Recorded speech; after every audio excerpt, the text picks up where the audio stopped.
Bonjour les amis et bienvenue dans une nouvelle vidéo consacrée à l'Olympique Lyonnais. Alors je dis bonjour mais il est minuit 37 donc peut-être certains d'entre vous auraient le temps de voir la vidéo avant de se coucher. Sinon les autres se réveilleront avec cette vidéo. Figurez-vous que moi-même j'allais me coucher et l'équipe TV donc avait fait un petit sujet sur le Mercato OL.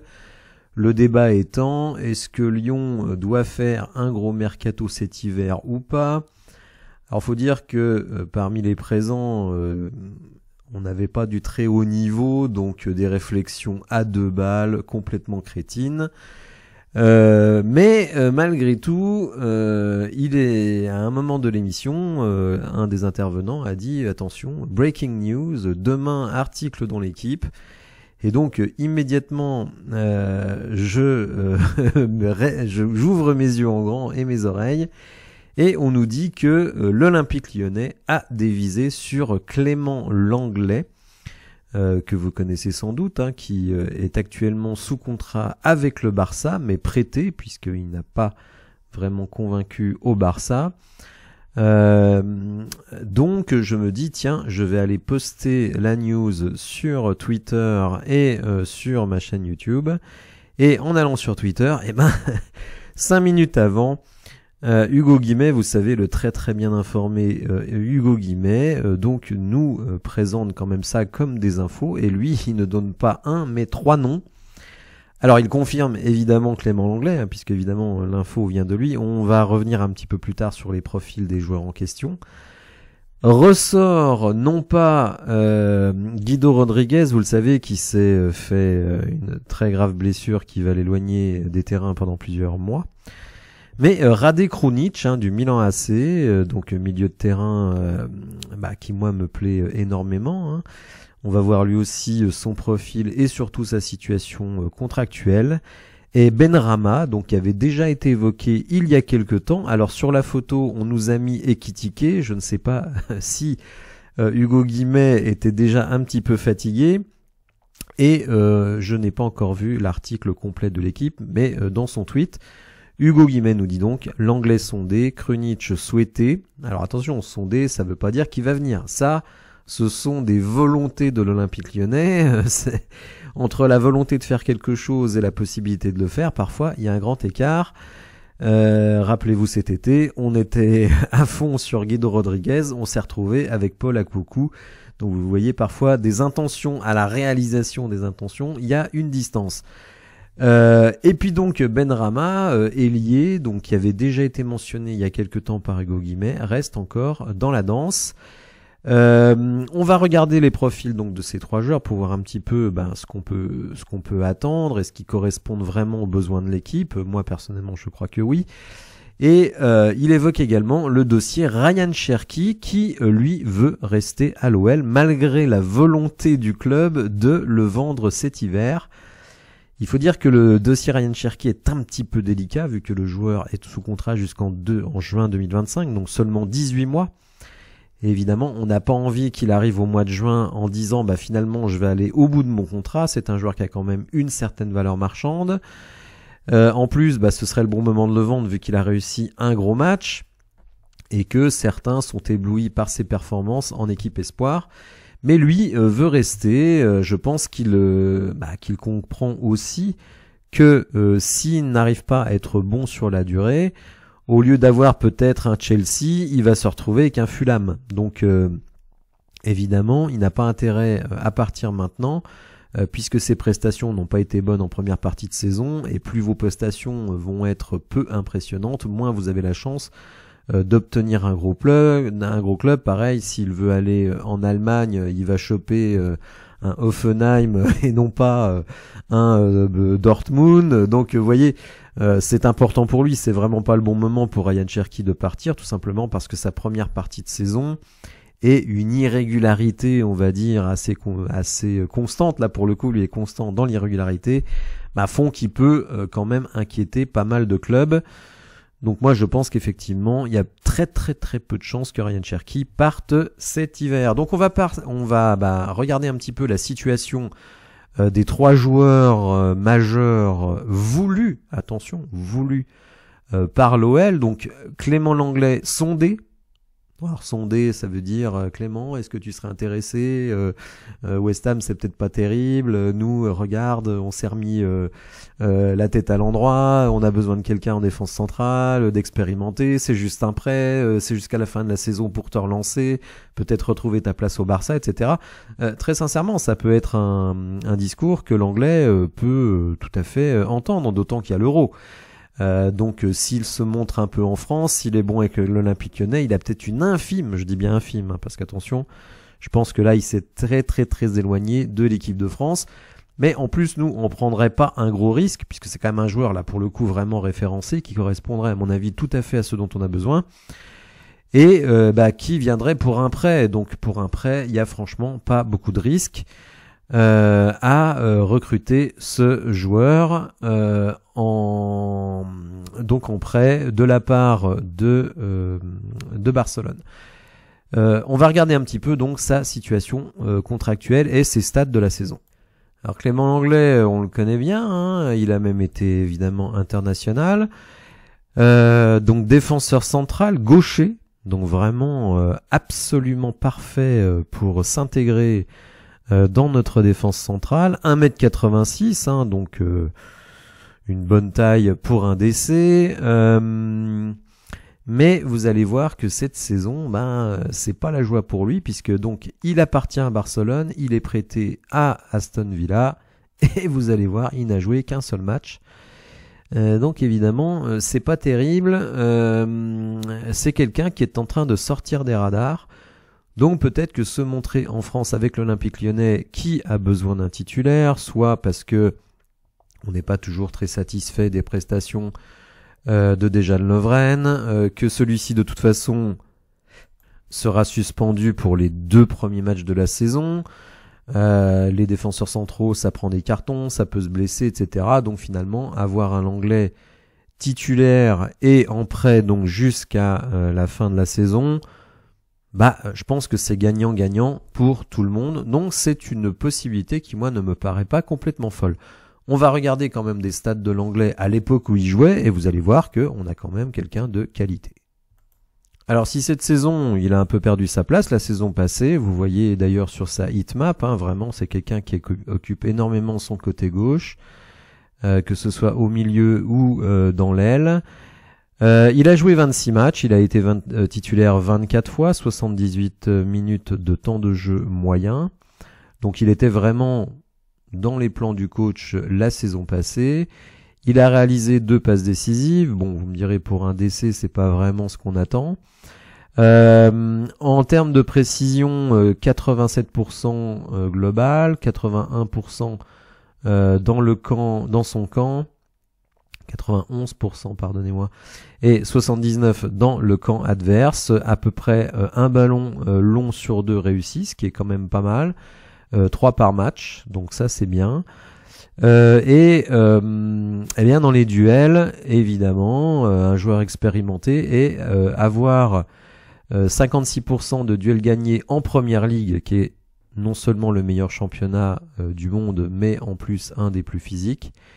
Eh bien c'est très bien, hein, 56% donc de duels globaux, 54% au sol et 61% dans les duels aériens. De toute façon, c'est ce qui marque vraiment notre début de saison depuis qu'on aligne nos 3 grands, c'est que de la tête, c'est quand même rare qu'on se fasse griller. Vous voyez que il y a encore 5 ans, Clément Langlais, il avait vraiment la cote, hein, il est arrivé au Barça pour 36 millions.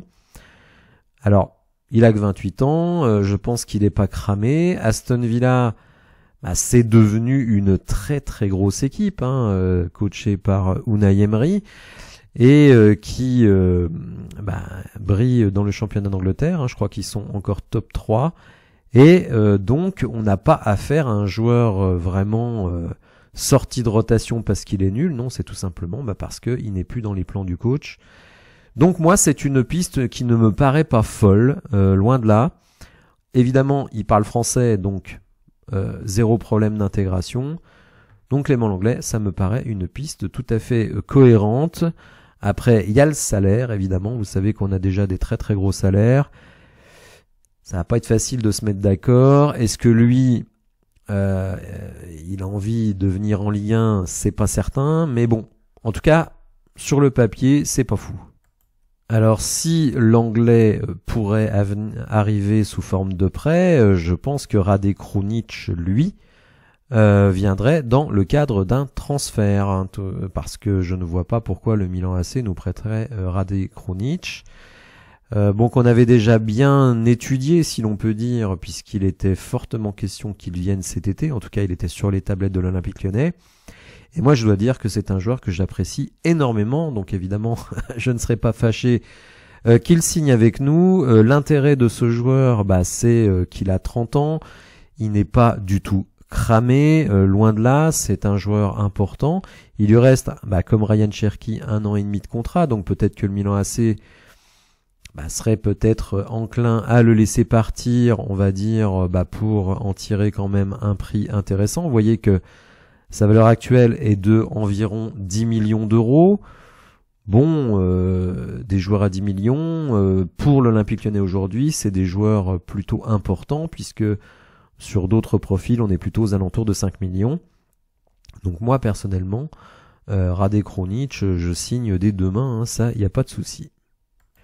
Alors Rade Krunic, c'est un milieu de terrain extrêmement élégant, extrêmement technique, mais vous le voyez lui aussi, qui joue quand même beaucoup moins cette saison, 10 matchs, 8 fois titulaire, 70 minutes de temps de jeu. On a l'impression quand même que le Milan AC regarde un petit peu devant et ne fait plus trop confiance à Rade Krunic. Par contre, vous voyez dans l'utilisation du ballon, c'est ciselé. 91% de réussite dans les passes quand vous en faites 38 par match, c'est quand même pas rien. Dans son camp, 96%, les amis, 96% de réussite dans les passes, 80% dans le camp adverse. Donc vous voyez, on a un joueur d'une qualité technique absolument exceptionnelle. Alors, ce n'est pas un travailleur aussi acharné qu'un Maxence Cacré, mais dans l'utilisation du ballon, là c'est quand même autre chose. Au niveau des duels, lui aussi est largement positif, puisque vous voyez 59% de duels en moyenne, 56% au sol, 65% dans les duels aériens. Alors quitte à avoir un milieu de terrain qui gagne ses duels aériens, je préfère 1 milliard de fois Rade Krunic à Shkelly Alvero, vous vous en doutez bien. Et vous le voyez, seulement 5 paires de balles par match, ce qui est extrêmement peu pour un joueur qui joue vers l'avant et qui est un orfèvre. Je vous invite à aller voir des vidéos de ce joueur, vous allez voir, on est vraiment face à un joueur extrêmement classe et je pense qu'il pourrait vraiment beaucoup nous apporter. Donc ce deuxième profil me plaît aussi énormément. Attention, ce sont des volontés de l'Olympique Lyonnais, reste encore à convaincre les joueurs et les clubs concernés. Troisième joueur qui avait été évoqué il y a je crois 2 semaines déjà par Hugo Guimet, qui là est un petit peu plus, même beaucoup plus cher, tout simplement parce qu'il a encore 2 années et demie de contrat, ce qui est beaucoup. Et vous voyez ici sa valeur marchande, 23 millions, c'est Saïd Benrahma, qui est un ailier gauche, et moi je trouve que on est vraiment très très très très pauvre en ailier gauche. Je suis déjà pas très content de notre ailier droit, notre ami Ernest Nuama, mais je me fais fusiller quand je critique notre ami Ernest Nuama, donc je vais faire attention. Mais en tout cas, Saïd Benrahma, voilà, c'est vraiment le profil à 100% qu'il nous faut. 1m72, très rapide, hyper technique, et on va lui aussi regarder un petit peu ses statistiques. Vous voyez déjà que sa zone d'activité, c'est vraiment, alors là pour le coup, un pur ailier gauche, donc lui il va pas venir, il y a 2-3 touches à droite, mais il va pas venir décrocher du côté droit ou aller se balader au milieu de terrain. Non, c'est vraiment quelqu'un qui va remplir son aile et qui va pouvoir alimenter Alexandre Lacazette. Alors vous voyez que cette saison, 11 matchs joués à West Ham, donc qui est pas une des top équipes de Première Ligue, donc peut-être que lui il est pas super satisfait de sa situation. 4 titularisations seulement, 44 minutes par match. Pour un joueur quand même qui est international, c'est un peu frustrant d'avoir ce type de minutes. Alors effectivement, ce peu de temps de jeu fait qu'au niveau des stats, cette saison en tout cas, on va regarder ses stats des années précédentes, cette saison en tout cas, c'est pas génial. Donc aucun but, 0,92 XG, et vous le voyez, une seule passe décisive, donc évidemment, dit comme ça ne fait pas rêver. En termes de précision, là par contre, on voit qu'on a un joueur quand même extrêmement technique, 85% pour un attaquant, c'est très impressionnant. Dans son camp, pardon, 81% en tout et 74% dans le camp adverse. Bah écoutez, c'est quand même assez chirurgical. Alors au niveau des duels, il va pas falloir s'attendre à des choses extraordinaires, hein, 1m72, vous jouez ailier, donc c'est pas facile, il y a beaucoup de contacts, etc. Donc effectivement, au niveau des duels, c'est pas la folie. 33% de duels remportés en global, 36% au sol et 0% de la tête. Vous voyez que ce n'est pas lui qui va nous mettre des buts de la tête ou jouer en déviation. Bon, en tout cas, je pense que c'est un profil très intéressant. Sa situation actuelle fait qu'à mon avis, vous l'avez pour évidemment beaucoup moins que 23 millions. Quoique, bon, marché anglais, c'est pas évident, hein. Les prix, évidemment, sont nettement surévalués.